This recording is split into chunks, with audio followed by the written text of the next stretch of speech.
Hello. Tyler James with ComixLaunch here. Hope you are doing well.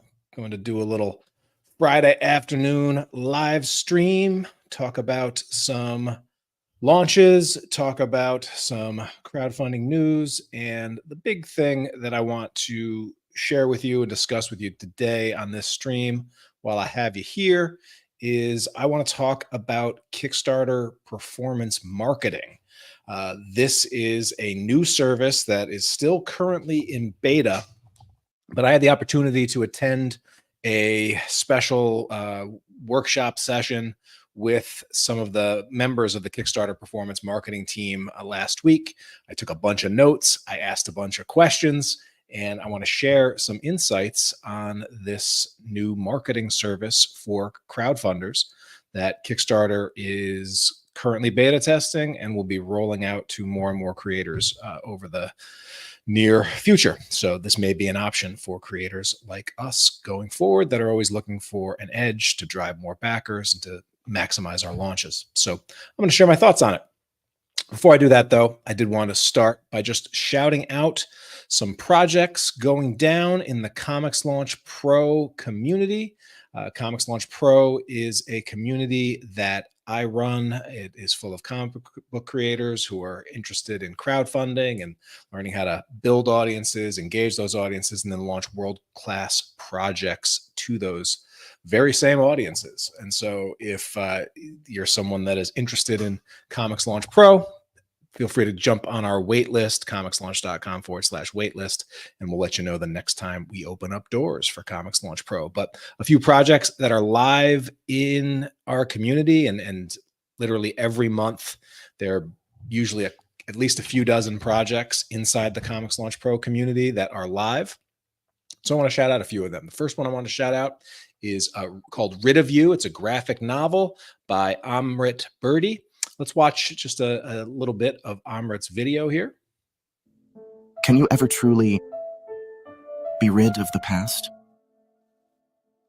You're not from around here, are you? No. I'm from the place in between. A world between worlds. A pathway for the dead to return home. So, you're like a fairy of death? Kinda, yeah. One day, I will inherit the throne and become queen. But I don't want to do it alone. I want to be free. Aradia, this sounds dangerous. I need help to make her listen. You really think you can kill your own mother? No, she knows you're here. Go. Now. Wait! Will I see you again? All right, so as you can see, as far as like production value for a Kickstarter video, really strong motion comics graphics. I know Amrit has a visual background, an animation background, and just really just dynamite stuff there. The art on this is, there's some really gorgeous art, diving into the anime vibes. And this is his first Kickstarter campaign and has already raised over 7K, already funded, closing in, actually more than doubled his initial funding goal. And so this is a great start in the crowdfunding journey for Amrit. So just wanted to shine a light on this cool project, which is live on Kickstarter right now and will be up for another 15 days. All right. The next project I want to give a shout out to is my pal Farhan Qureshi, he of Battle Panda fame. Now let's watch a little bit of Battle Panda here.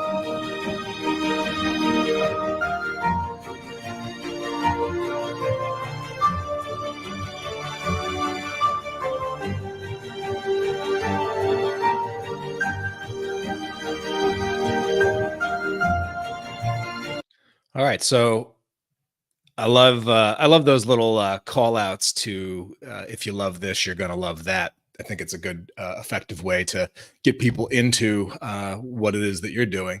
And so this is the third issue for Battle Panda, which is all ages, all reader friendly, sort of action adventure comic, anthropomorphic, and this is a category, all ages, sort of all ages comics that and I've talked to Farhan about this. Farhan's in the Comics Launch Mastermind. He's been in the Comics Launch Pro community for years and years.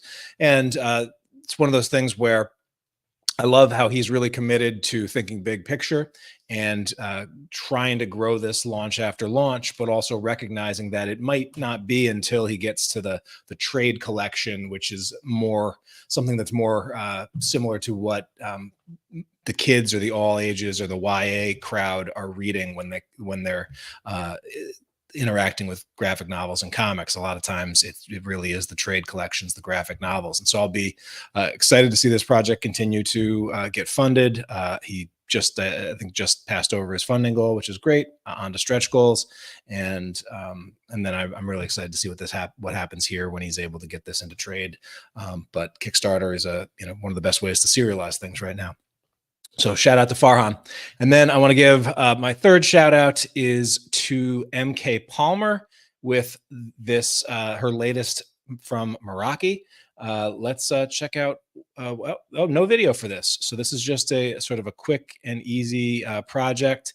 And it looks like MK is doing a sort of, I like this. She's got a fantasy series that has been a long running series. And MK is actually one of the first 8 people that I ever worked with on their Kickstarter projects. She was in the initial pilot group of the Comics Launch course way back in, I gotta say, 2016. It kicked off, and she's been launching ever since. And so she's doing it, and this is a smart idea, sort of doing a spin-off or a side quest from her main series, but making this leaning into the sort of mature, spicier side of Kickstarter, which is obviously something that is doing quite well for a lot of projects and a lot of creators. And so I think she's probably right, or had been thinking, well, pivoting to, from, a PG-13 to an R rating on my main project, and then all of a sudden for my new issues to bump up the spice quadrant might be off-putting to existing readers. And so one way to sort of do that would be to do a side quest or a side adventure, a spin-off story, same world, same characters, same IP, but obviously you can let anyone that in her audience or an existing audience that isn't interested in the more, spicy side of things, they don't have to jump in, but they can still follow with the regular series. But this might draw people into the series that are going to Kickstarter for these more spicier comics. So great idea from MK, and glad to see another successful launch under her belt. So yeah, that's what I have for Comics Launch Pro shoutouts. Also, you can see at the bottom, if you are someone that is like, hey, I want to do this Kickstarter thing, not sure where to start, I've got a great resource for you. You can go to comicslaunch.com/roadmap, grab the roadmap, and this will walk you through some of the steps to get going and to get moving on this journey. And who knows, you fast forward 8 years and you might be like MK, 13 launches under your belt and counting. All right, before I dive into the main thing that I want to talk about today, which is a Kickstarter performance marketing, just a little update, and something that I saw that was kind of cool is right in my inbox. Kickstarter sent out the first installment of Super Backer News. Some of you out there may be super backers. I know a lot of people that tune into Comics Launch also back a lot of Kickstarter projects, and some of you back enough to become a super backer. And Kickstarter announced at the beginning of the year that they were going to do more to try to make that super backer badge mean something. And so one of the things that they're doing is they're sending out a newsletter to super backers. So if you got the super backer badge, you'll now be getting this newsletter, which is kind of cool. And you see in the newsletter some of the things that they actually did they're highlighting a super backer who ended up becoming a Kickstarter creator. They're pointing out some of the beta opportunities they have for people to test improvements to Kickstarter. It looks like they're making some improvements to the Kickstarter app that they're trying to get some feedback on. And then they've got some product updates that they share with the super backers to let them know what's going on. They highlight a couple projects and some Kickstarter news, and then they also included in it is some of the upcoming community events where Kickstarter and their team will be out and about. So Kickstarter will be at San Diego Comic-Con. They'll be doing a webinar, a games masterclass. So cool to just see that this is something that they said they were going to do, and now they're following up with it. If you are wondering, hey, how do I become a super backer? Whether or not that's something you want to become or not. The definition of a super backer is, they say, a highly committed user who goes above and beyond to support Kickstarter projects. To be considered a super backer, one must have backed 25 or more projects with a pledge of at least $10 within the past year.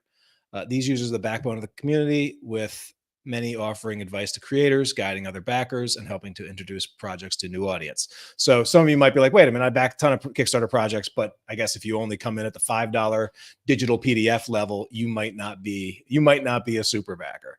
And so that's the definition. That's how you get the tag. And then presumably, if you stop backing projects, maybe you can lose that tag. I'll be interested to see how often that super backer tag updates, or if you can lose that super backer status, or if, like, once you get it, you can lose it. I'm not actually sure on that. I have to double check with the folks over at Kickstarter. But if you're curious what it takes to be a super backer, that's what Kickstarter shares. Okay. So yeah, super backer news is in the house, and will be in some of your inboxes, I'm sure. All right. Let's get to the main topic today. And what I really want to talk about today is Kickstarter performance marketing. Now, this was one of the biggest news items that Kickstarter announced this year. And is a departure from just about everything that Kickstarter had been doing up until this year.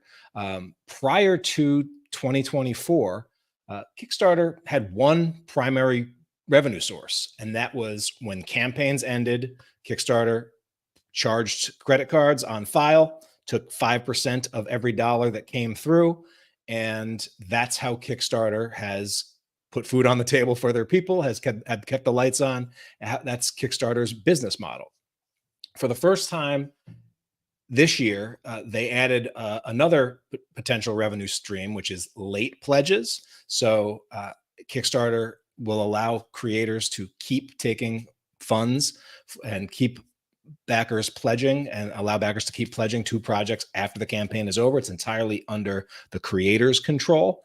But that's like the first way that Kickstarter opens up like another revenue stream that will continue to raise funds after a project is over. But the other big announcement that Kickstarter made recently this year is that they have been developing a performance marketing team, which will essentially be a additional service that you could go to, where you are pulling Kickstarter performance, and you would go to them the same way that you would go to a company like BackerKit Marketing or Jellup. These are specialty advertising agencies, boutique advertising agencies that do crowdfunding marketing, and mostly it's mostly running Facebook ads, but also some Google ads. And Kickstarter is now getting into that game. They have a performance marketing team in-house, and they are currently in beta, and they're currently working with a number of larger projects to sort of test it out. And they are also open to hearing from creators who want to work with them and can potentially get on a wait list to potentially work with them in the future. And so this was a big announcement. This was a big announcement that Kickstarter made earlier this year. And last week, they held a live webinar / info session with the head of the performance marketing team and someone on Kickstarter's education and training staff. And it was an opportunity for folks like myself to tune in live, to see a presentation from them, and then most importantly, ask questions and get answers to Kickstarter performance marketing and all of the things, and sort of find out what the details there are. And so what I'm going to do here, because when I was on that, I was a little surprised. There were only 35 people that attended live. And so chances are you weren't there. If there was only myself and 35 folks on that initial stream. Now, I'm sure some people managed to catch a replay, but for the benefit of my ComixLaunch audience and comic book creators out there, I'm going to share some of what I learned and what I found particularly interesting from this performance marketing presentation from the comic book creator crowdfunder's perspective. All right. And so going into it, I did have a number of questions, and there were a number of things that I was interested in. Some of the things I was interested in were, who can use Kickstarter performance marketing, and what is required for the creator, and what Kickstarter performance marketing in particular can do, how it stacks up compared to the other big competitors in this space, what the cost structure is compared to some of the other competitors, what ad platforms they focus on, and a whole lot more. And luckily, the presentation was strong, and I got pretty much most of the questions that I had going in answered. All right. And so I'm just going to lay out what I learned from this.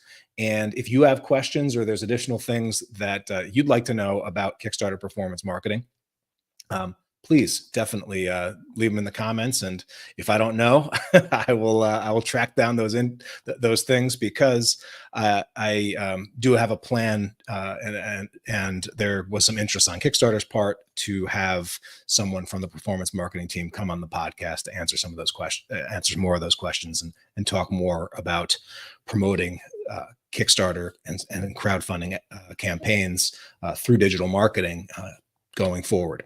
All right, so let's dive in. So first, the performance marketing presentation was done by primarily by Andrew Marks, who is this gentleman that you see right here. He is the head of the Kickstarter performance marketing team.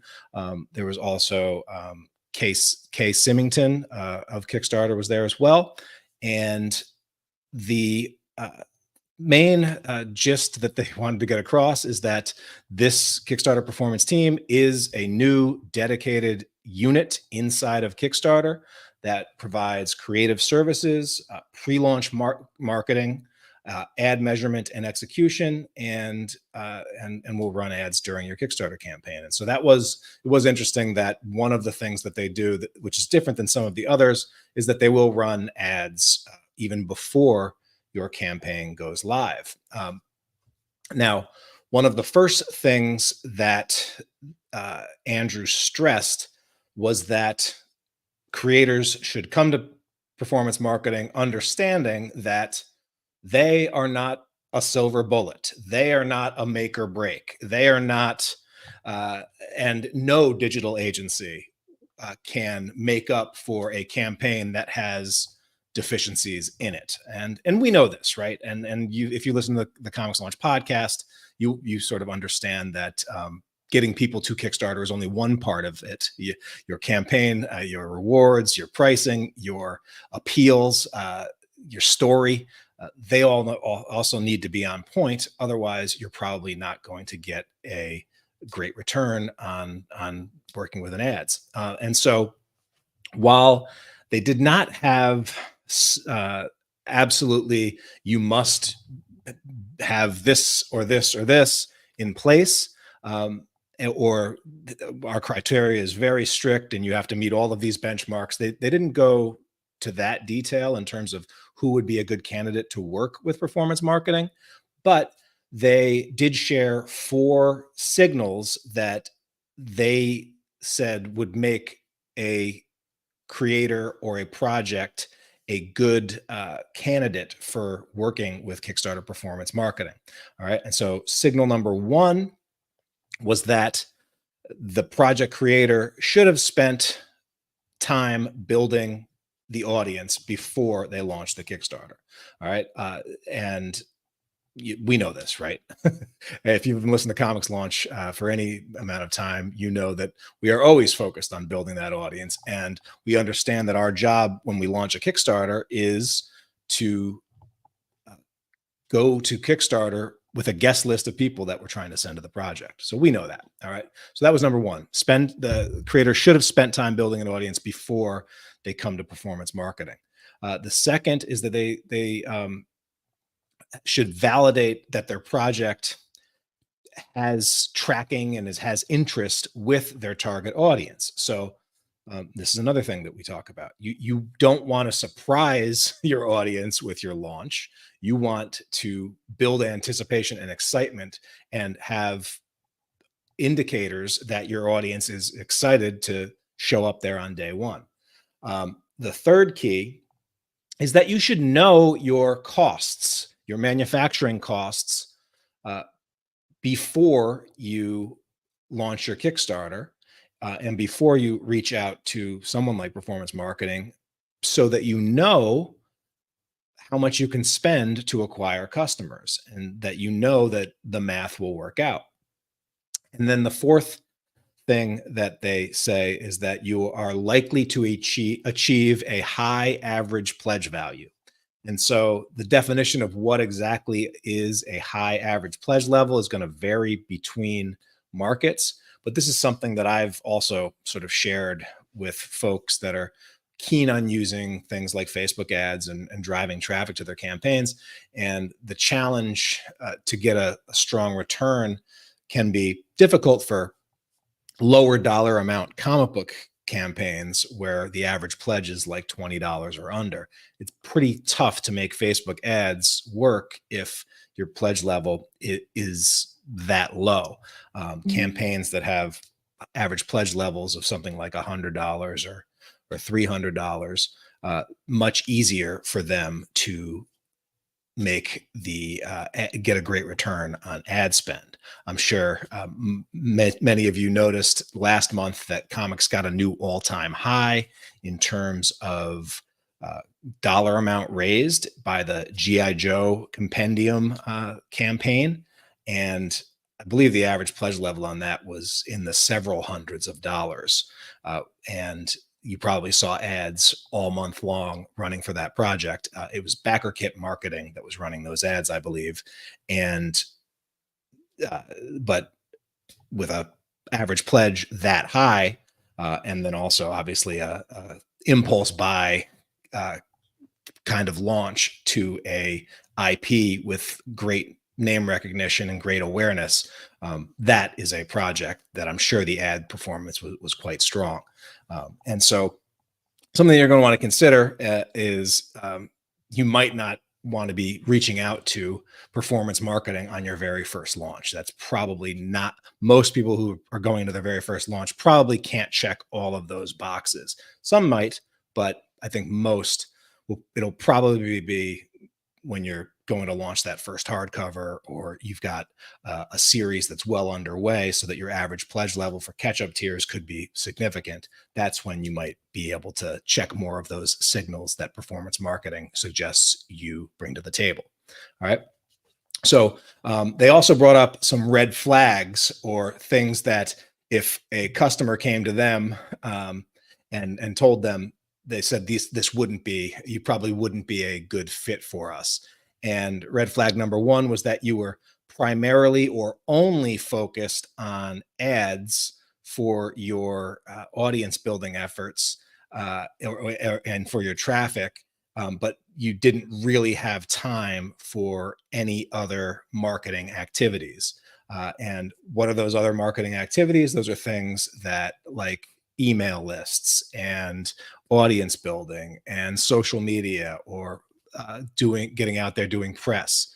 The big thing that Andrew wanted to stress is that Kickstarter performance marketing and all digital advertising agencies are there to accelerate and throw gas on the fire of other efforts. But if there's no fire, there's not much they can enhance. All right. And then another red flag is that you're not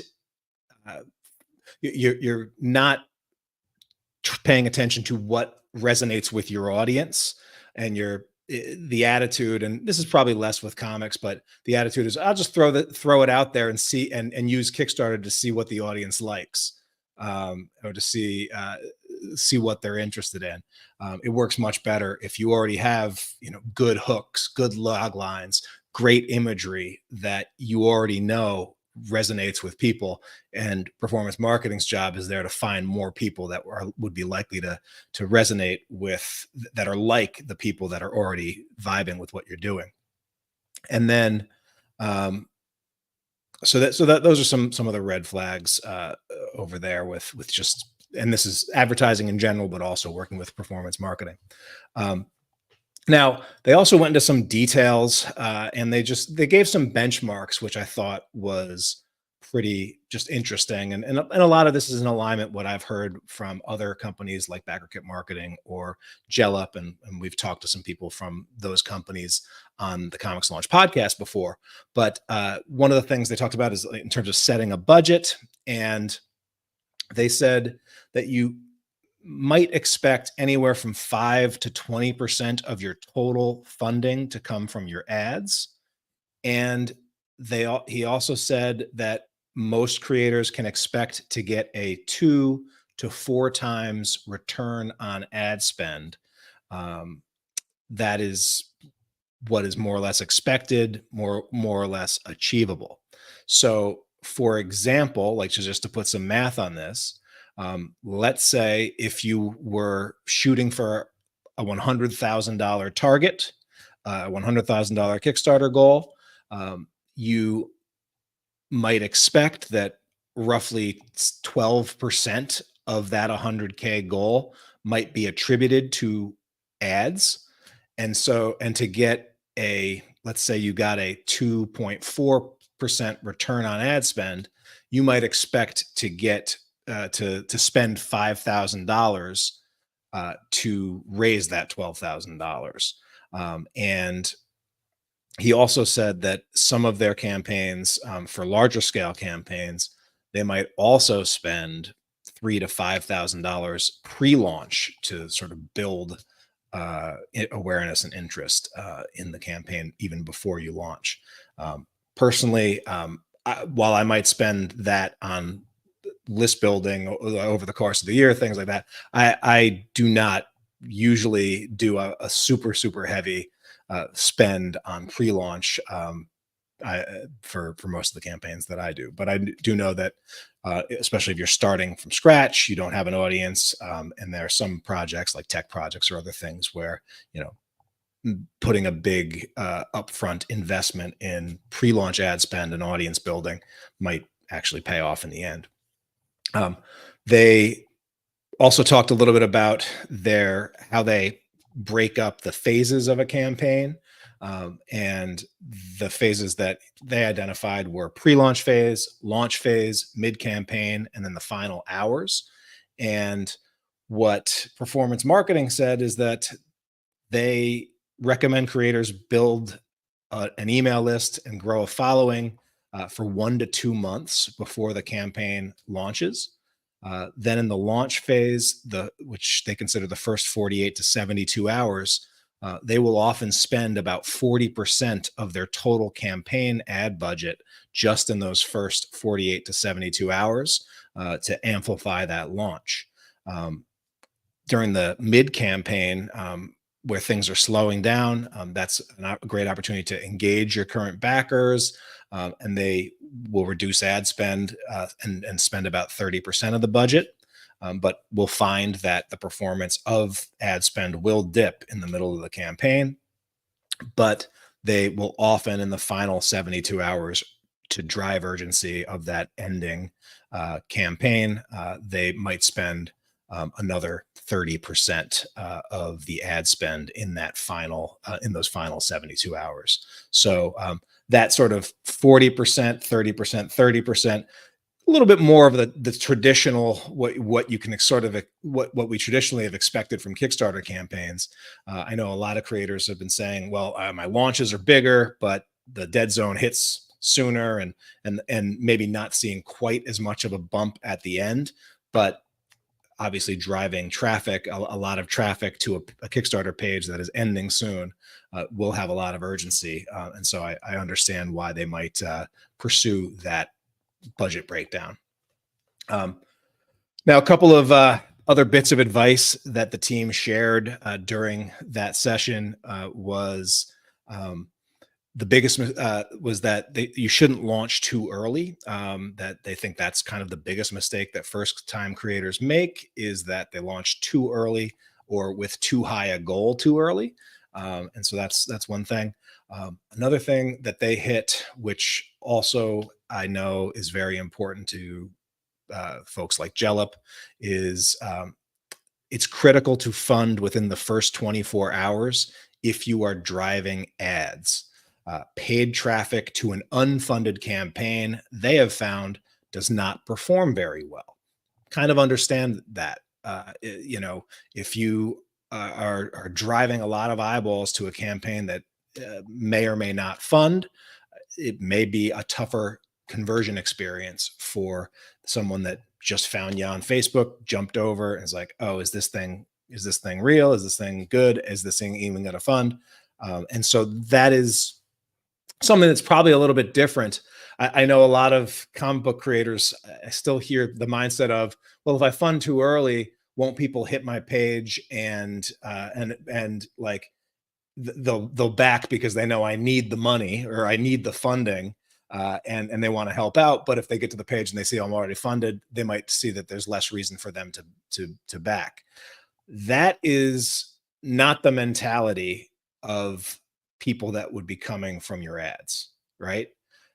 Your people that are coming from ads are not interested at all in whether or not, not interested at all in helping you if you to help you get closer to funding. That's not why they're there. They're there because something in the ad appealed to them and they wanted to jump over, but they don't really care whether you personally fund. They want the thing that is there. And that's the mindset for ad folks. That's also why Jellup often, will encourage people to set like a goal that is significantly less than what you think you could raise on day one, because they want that fast funding, because they don't want anybody to hit your campaign and not be 100% sure that this campaign is going to blow things out the water and is going to actually get finished and fulfilled. And so a couple of other things that they shared was that they do spend some of the budget going towards prospecting, which is trying to find new customers. They do that using interest-based targeting from tools like Meta ads, Facebook ads. They use demographic targeting. The US really is the key demographic that they pursue, and they encourage people to bookend your age ranges. And they also will use some lookalike audiences that they ideally will generate based on paying customers. And so, for some bigger campaigns, sometimes during the campaign, if they have enough paying customers, enough actual people that they're tracking that are converting, they can then make lookalikes based on those actual live converting customers. Otherwise, they could take your existing customer list and make lookalike audiences based on those.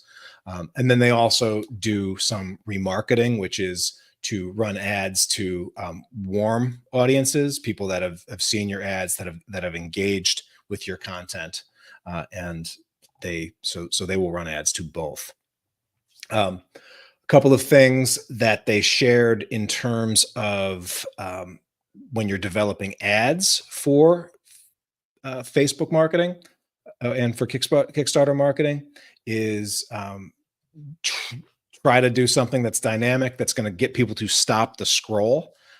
They recommended focusing on square and vertical assets. So your sort of tall TikTok or Instagram Reels, phone-sized assets, as well as the square assets that are more Instagram and that travel well on Facebook. They also encourage a mix of both static images and some video. They also encourage you to lean into your urgency and your value messaging, and also encourage you not to list just features, but think about the feel and the emotion and the use cases of who's going to use this thing. And again, some of that can be tough to translate for specifically fiction comic book creators versus a fancy tech gadget or a Shark Tank type brilliant product. But many of those principles really do still apply to us. What's your best image? What's your best hook? Make it quick, make it, and then also to lean into that urgency. You do not want to miss out. You don't want to skip clicking this because you might miss the campaign, that sort of thing. Another thing that they got into is that that it can be difficult to calculate true return on ad spend with Facebook and with other ad platforms. A lot of the return on ad spend is things like the attribution window. How long is the window where the ad gets the credit? And it's actually the metapixel that Facebook has is kind of the most generous in terms of getting and capturing the credit that an ad might get. It has like the longest attribution window. So someone clicks on your ad and then they back later in the week. Some places that can be tracked. The custom referral tags that we use, and this is something that anyone that has done Kickstarter for a while knows, that just kind of feels intuitively, is that a lot of times we'll use custom referral tags where we'll create a unique tag and we will share that. That will, if someone hits a custom referral tag and goes to your Kickstarter campaign, they have to back within that first session. They can't leave and then come back, because if they do, that custom referral tag will not be tracked. And so that's just something to keep in mind. Like they have to, and why a lot of times the custom referral, even if it will often feel like, and more people should have came from my email list, or more people should have come from, whatever custom referral that I said. It could be some people did come from that, but they didn't back right away. They saved it. They came back to it later and then they backed. Well, that's not going to be counted as a custom referral. That might be counted by Kickstarter itself. And so that's something that it can be a little bit difficult. And most of the ad platforms that I've talked to do sort of say that, the actual results and the actual results that you're getting from the ad spend is going to be higher than anything they can actually truly track. So that's just something to consider. Andrew did mention a couple of companies that they recommend that you can also that they've worked with in the past, that they recommend. Launch Boom was one of them. That's another marketing agency that can help with sort of pre-launch stuff and has some tools if you're trying to build audiences in advance of your Kickstarter launch or before you work with performance marketing. And then he also recommended a group called, so let me pull up Launch Boom here. So here's Launch Boom. And they'll help you sort of build a list but a lot of times these are for more bigger techier kinds of projects, but they do have a lot of game projects as well. So and they're another different kind of agency. And then we also have another agency that Andrew Marks from Performance Marketing recommended was Pulling Power Media, which is a creative agency. So this is that you would go to them if you don't have any ad knowledge or ability to just design ad copy and things like that. So, but again, these are probably for bigger campaigns, or not necessarily comics focused campaigns with bigger budgets. All right. So the last thing for their presentation before they opened up a Q&A is that they mentioned that that they are still in beta, and if you want to apply to work with performance marketing, you can go to features.kickstarter.com, and there you'll see they actually have an inquiry form. It's a pretty simple form. Email your Kickstarter profile, the name of your project link if you have one, a project description, and target launch date, and then what category. And so that's sort of just basic info that they'll send you, and then I'm sure someone on their team will follow up if it makes sense. So then we got into the Q&A, and some of the questions that were asked included, how do you know if you have enough followers to get funded, and what they shared a few rules of thumb, or some things that Kickstarter creators should know about. Is they say your newsletter list and your Kickstarter follower list can be good indications of helping you find out if you have enough followers to be able to launch for your particular goals. They said that they're seeing between 22 and 30% of Kickstarter followers, so followers of your Kickstarter pre-launch page, they're seeing 22 to 30% of those on average are becoming backers. And for subscribers to your newsletter, many can expect between 5 and 10% of their newsletter subscribers to convert to Kickstarter backers. So again, you can sort of do some math and figure out if you're likely to hit your goal using those two metrics. The big question that they didn't include in the initial presentation, but they went into some detail in the Q&A, was how much does Kickstarter performance cost? Obviously an important question, right? And the answer there was they charge creators 15% of attributed charges. So for the pledges that Kickstarter Performance Marketing drives on your behalf, they will take 15% of those pledges that they can attribute to their marketing efforts. So they're not taking things off the top. They are of the whole Kickstarter page. They are taking 15%. They do not have a setup cost.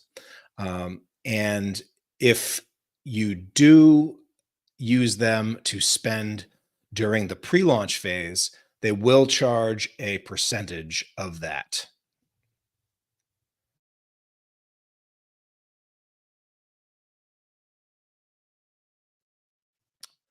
Okay. Another question that I had was, does performance marketing have any internal advantages that might give them a leg up on their competition? And Andrew said yes. They said that Kickstarter has access to first-party data, segment, and they're able to segment and to optimize, and that is and they know who all of the Kickstarter customers that have ever backed Kickstarter campaigns since the very beginning. They know who they are, and they have lots of data on that. And so that does give them an advantage over other marketing agencies. Another question that was asked is, okay, well, you're in beta now, you're only working with a few projects. Where are you trying to get to? And they said that by the end of the year, they're hoping to be supporting hundreds of projects by the end of the year. They don't want to be scaling up too quickly, and it will be quite limited at start, but they're hoping to build tools to help creators leverage their service in the future.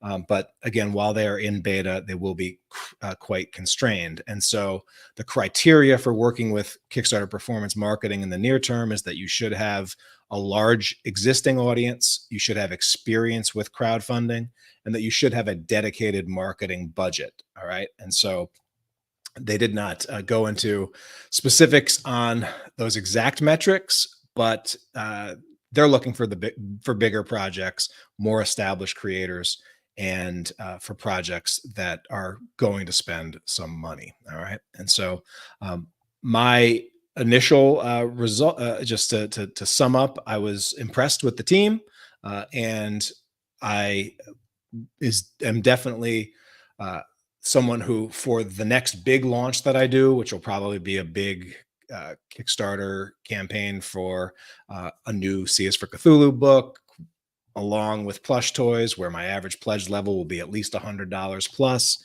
I would definitely hope to work with Kickstarter performance marketing in order to try to give them a test run and see how they compare to some of the other players. I've worked with Jellup, I've worked with BackerKit marketing, so I would definitely love to work with Kickstarter performance on a bigger launch in the future. Now, they said that they hope to support hundreds of projects. Well, we know that that will still be a small percentage of all the projects on Kickstarter. In fact, in the comics category, I think right now there's about 250 live projects, and comics is not one of the bigger categories on Kickstarter. So even if they scale up to supporting 100 projects simultaneously, that's still a small percentage of the overall Kickstarter pie, but that's probably makes sense. And I would say that most projects that launch on Kickstarter do not work with a digital marketing team to boost their launches. So anyway, that's my initial insight for you. I attended the workshop with the performance marketing team, so you didn't have to. But please don't be shy about letting me know if you have questions about performance marketing or things that you'd want to hear more about. I would love to be able to ask those questions when I pull on someone from the team in a future podcast episode or a live stream. So don't be shy, ask those questions. But in the meantime, I hope you enjoyed learning about this new feature over on Kickstarter, the new team over on Kickstarter. And if you're someone that is going to be putting budget to your projects in the future, this might be a great option for you. Thanks so much for watching. Can't wait to see what you all launch next. Take care, everybody.